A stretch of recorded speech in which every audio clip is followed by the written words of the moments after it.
Board परीक्षेमध्ये score वाढवण्यासाठी हे विषय खूप महत्त्वाचे होऊन जातात. त्याच्यामध्ये येतं हिंदी, मराठी, त्याच्यानंतर इतिहास, भूगोल, राज्यशास्त्र म्हणजे SSCचा जो पेपर आहे, हे सगळे विषय तुमचा फायनल स्कोर वाढवण्यासाठी काय करतात, हेल्प करत असतात.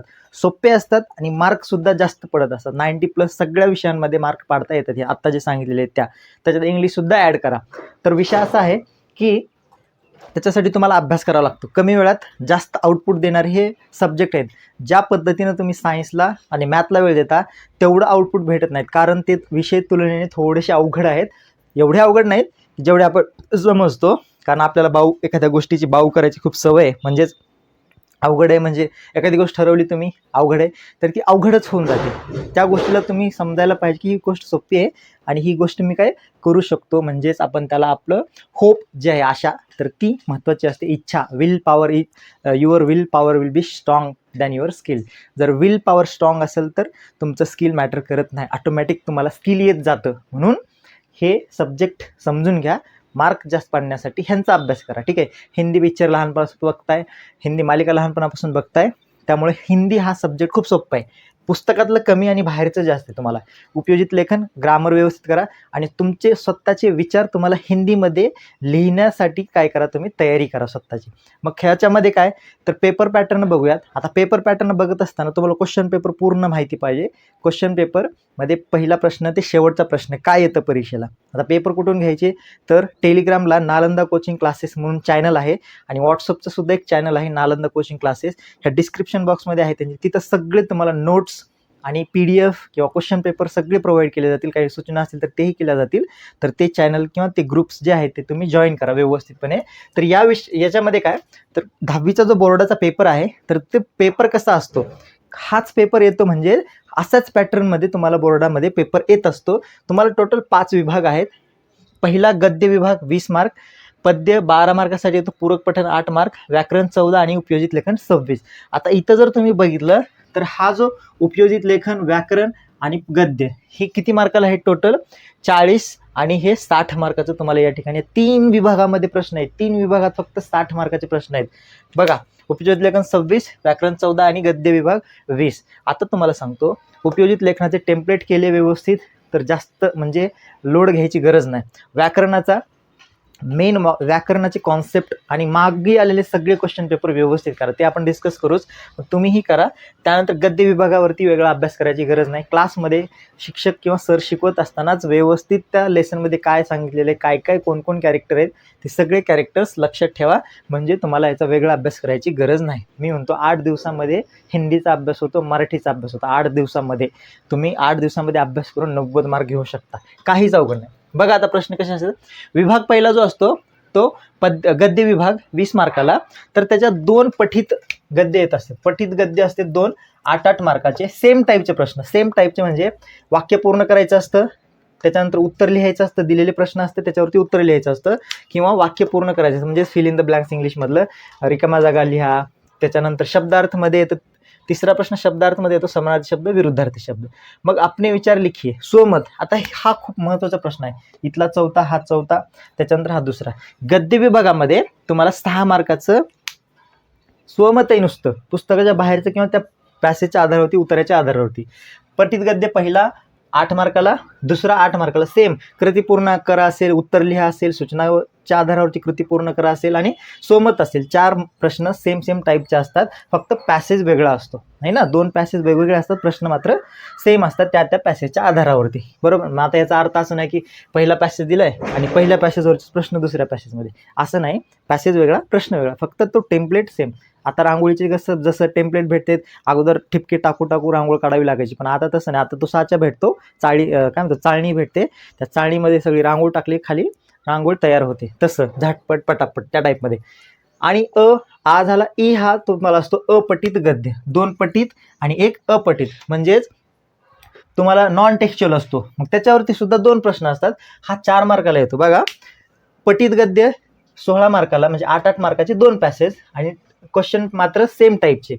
ई हा जो पोर्शन आहे, ई, तर तो ती म्हणजे अपठित गद्य असतो, म्हणजेच नॉन टेक्स्च्युअल. त्याला आपण 4 मार्क दिलेले. त्यांनी 4 मार्कासाठी हा असतो. तर ह्याच्यामध्ये एक असतं उत्तर लिखिये आणि दुसरं असतं स्वमत. बघा स्वमतलं खूप जास्त वेटेज आहे याच्यामध्ये. स्वमतलं खूप हे देण्याचं कारण असं आहे, इंग्लिशमध्ये, मराठीमध्ये आणि हिंदीमध्ये स्वमत देण्याचं कारण असं आहे की तुमची जी थॉट प्रोसेस आहे, तुम्ही ज्या पद्धतीने विचार करता, किंवा एखादा मला रँडम टॉपिक दिला किंवा एका नवीन टॉपिक दिला किंवा एखादा पॅसेज दिला, तर त्या पॅसेजच्या आधारावरती, त्या टॉपिकच्या आधारावरती, त्या क्वेश्चनच्या आधारावरती तुम्ही कशा पद्धतीने विचार करता, तुमचे काय विचार आहेत, तुम्हाला काय वाटतं, हे त्यांना चेक करायचं असतं. कारण भविष्यामध्ये तुम्ही कोणत्या क्षेत्रात जाईल त्या क्षेत्रामध्ये तुम्हाला तुमचे विचार स्वतंत्रपणे मांडावे लागतात. म्हणून ह्या टाईपचे प्रश्न देण्यासाठी त्यांनी ठेवलेला आहे, दिलेला आहे. झाला पहिला विभाग तुमचा 16 मार्क 20 मार्काचा. त्याच्यानंतर प्रश्न क्रमांक 2 म्हणजेच पठित गद्य. हे काय होतं तुमचं पठित पद्य. हे वरचं गद्य होतं वरचं आणि खालचा पद्य. विभाग दुसऱ्यामध्ये पद्य विभाग असतो, तर तो पठित पद्य तुम्हाला 2 येतात. 6 मार्काचे म्हणजे 12 मार्काचे 2 कविता येतात तुम्हाला. कविता तुमच्या पठित असतात म्हणजे पाठाच्या आतल्या, म्हणजे धड जे दिलेलं तुम्हाला टेक्स्टबुक आहे, टेक्स्टबुकमधल्या 2 कविता येतात आणि त्या दोन्ही कवितेवरती प्रश्न कसे असतात, उत्तर दीजिए, शब्दार्थमध्ये तुमचं समानार्थी, विरुद्धार्थी, त्याच्यानंतर वचन वगैरे ह्या टाईपचे प्रश्न. त्यानंतर तिसरा प्रश्न येतो सरळ अर्थ. कवितेच्या शेवटच्या 2-3 लाईन किंवा मधल्या कुठल्या तरी 2-3 लाईन दिलेल्या जातात आणि त्याच्यावरती त्या लाईनचा अर्थ तुम्हाला लिहायचा असतो. सेम दुसरा प्रश्न क्रमांक 2 झाला. मध्येही तसंच आहे, पठित पद्य असतं 6 मार्काला. त्याच्यासाठी पहिलं सत्य असत्य असेल, वाक्य उत्तरे लिहा असतील, शब्दार्थ असतील, वचन असेल, समानार्थी, विरुद्धार्थी आणि त्यानंतर सरळ अर्थ. म्हणजेच पठितवरती पठितचे 2 पॅसेज सेम प्रश्न आहे ना.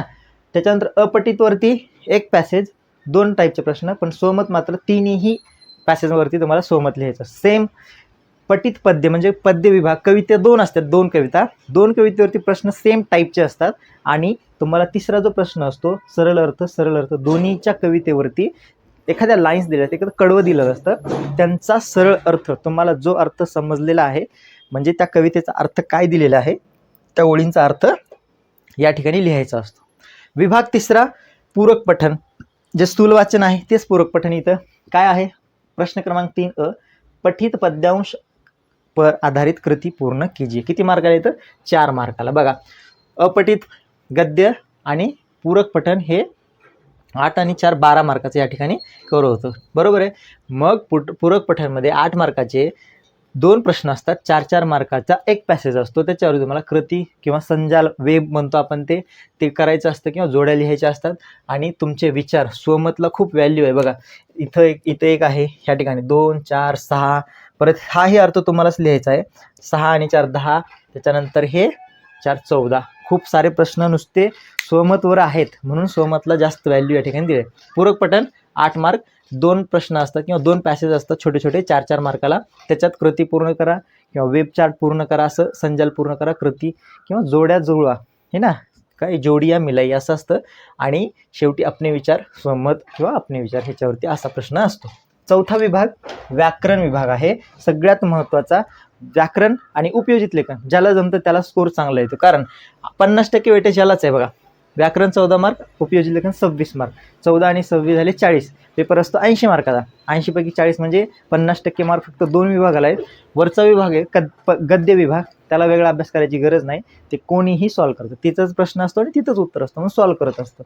मग व्याकरणामध्ये काय काय टॉपिक आहेत की जे करायचे आहेत, शब्दभेद आहे, अव्यय आहे, हे सगळे टॉपिक करायचे तुम्हाला, कारण फिक्स प्रश्न असतो याच्यावरती. फिक्स म्हणजे फिक्स, याच्याशिवाय प्रश्नच येत नाही दुसरा. शब्दभेद, अव्यय, संधी, क्रियापद, क्रियाकार रूप, हे ना, त्यानंतर मुहावरे असतील, कारक, त्याच्यानंतर विरामचिन्हे, काल, वर्तमान काल, भूतकाल, ते वाक्य के भेदवरती येतो प्रश्न, सरळ वाक्य, मिश्र वाक्य, त्यानंतर वाक्य शुद्धीकरण, अशुद्ध वाक्य दिलं असतं त्याला शुद्ध करायचं असतं, आणि वाक्य परिवर्तन म्हणजे निगेटिव्ह असेल तर पॉझिटिव्ह असेल तर निगेटिव्ह, निषेधार्थ असेल किंवा प्रश्नार्थक वाक्य असेल, या टाईपमध्ये हे टॉपिक फिक्स आहेत परीक्षेला. ह्याच्यात नंबरसुद्धा खालीवरी होत नाही. आतापर्यंत सेम अशाच टाईपमध्ये आलेला आहे. आता ज्यांचं संस्कृत आहे त्यांना 40 मार्काचा असतो, ज्यांचं संस्कृत नाही त्यांना 80 मार्काचा पेपर असतो. तर आपण 80 मार्काचा डिस्कशन करतोय, ठीक आहे. हे 4 विभाग झाले. शेवटचा विभाग येतो तुमचा उपयोजित लेखन 26 मार्कासाठी. पेपर सॉल्व करताना शेवटच्या विभागापर्यंत पोहोचेपर्यंत हालत बेकार होऊन जाते आणि सगळ्यात जास्त पोर्शन हाच शिल्लक राहतो. म्हणजे जे लिहायचं जास्त आहे, मार्क जास्त पडतात, तोच सेक्शन शिल्लक राहतो, तोच विभाग शिल्लक राहतो, तो म्हणजे उपयोजित लेखन 26 मार्काला. त्याच्यात आ ई 3 प्रकारचे प्रश्न असतात. पत्रलेखन असतं, वृत्तांत लेखन असतं, विज्ञापन लेखन आणि निबंध लेखन. बघा पत्रलेखनमध्ये औपचारिक आणि अनौपचारिक असतं 5 मार्कासाठी. औपचारिक लिहा किंवा अनौपचारिक लिहा. त्याच्यानंतर म्हणजे प्रश्न क्रमांक 5 मध्येच दुसरा प्रश्न आहे, एक पॅसेज दिला जातो आणि त्या पॅसेज वाचून तुम्हाला प्रश्न तयार करायचे असतात.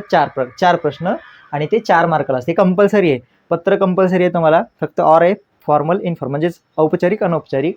पण गद्यांश म्हणजेच एक उतारा दिला जातो आणि त्या उतार्यावरती 4 प्रश्न तयार करायचे असतात. ते कंपल्सरी आहे 4 प्रश्न. त्याच्यानंतर आहे जो आहे 5व्या मधला वृत्तांत लेखन.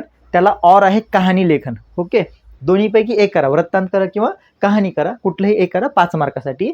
आता 5व्या मध्ये दुसरा विज्ञापन लेखन आहे, 5 मार्काला म्हणतो आपण विज्ञापन, ॲडव्हर्टाइजमेंट. विज्ञापनला 5 मार्क आहेत, वृत्तांत कहाणीला 5 मार्क आहेत. दोन्हीपैकी एक लिहा. विज्ञापन कंपल्सरी आहे. ओके, आणि निबंध लेखनला 7 मार्क आहेत. 3 ते 4 निबंध तुम्हाला देतात. 4 पैकी एक निबंध लिहायचा असतो. 7 मार्काला निबंध आहे तो. 2 पेजेस तुम्हाला या ठिकाणी एकदम व्यवस्थित हँडरायटिंगमध्ये लिहिता आलं पाहिजे. परत एकदा सांगतो, विभाग 5वा महत्त्वाचा आहे. परिच्छेदनीय लेखन म्हणजेच पत्रलेखन आहे 5 मार्काला. त्याच्यानंतर गद्यांश पडकर म्हणजे एक पाठ म्हणजे उतारा दिला जातो आणि त्या उतार्यावरती प्रश्न तयार करायचे असतात तुम्हाला उत्तर शोधण्यासाठी. त्याच्यानंतर वृत्तांत लेखन आहे 5 मार्काला. त्या वृत्तांतला ऑर आहे कहाणी लेखन. आणि त्याच्यानंतर विज्ञापन लेखन कंपल्सरी 5 मार्काला. निबंध लेखन 7 मार्काला. अशा टाईपचं विभाग 5वा 26 मार्काचा या ठिकाणी कव्हर होतो. खूप जास्त वेटेज असलेला आहे. जर टेलिग्राम ग्रुप किंवा टेलिग्राम चॅनल जॉईन केलं नसेल तर जॉईन करा. व्हॉट्सअपचं सुद्धा चॅनल आहे, ते सुद्धा जॉईन करा. जॉईन याच्यासाठी करा की तुम्हाला इन्फॉर्मेशन भेटत जाईल. एक्झामच्या रिलेटेड असेल किंवा तुमचे नोट्स असतील किंवा क्वेश्चन पेपर्स असतील किंवा महत्त्वाचे काय तुमचं जे इम्पॉर्टंट क्वेश्चन आहेत ते सुद्धा त्याच्यावरती टाकले जातील. त्याच्यामुळं व्हिडिओ शेअर करा, चॅनलला सबस्क्राईब करा आणि ते चॅनल जे आहेत कोणते Nalanda coaching classes YouTube channel असेल, टेलिग्राम चॅनल असेल किंवा व्हॉट्सअपचं चॅनल असेल, ते काय करा तुम्ही जॉईन करा आणि हे व्हिडिओ शेअर करायला विसरू नका. कारण एक्झाम ओरिएंटेड कमी वेळात जास्त माहिती देण्याचा आपण काय करतोय, प्रयत्न करतोय. भेटूयात पुन्हा नवीन व्हिडिओमध्ये. तोपर्यंत टेक केअर, बाय बाय.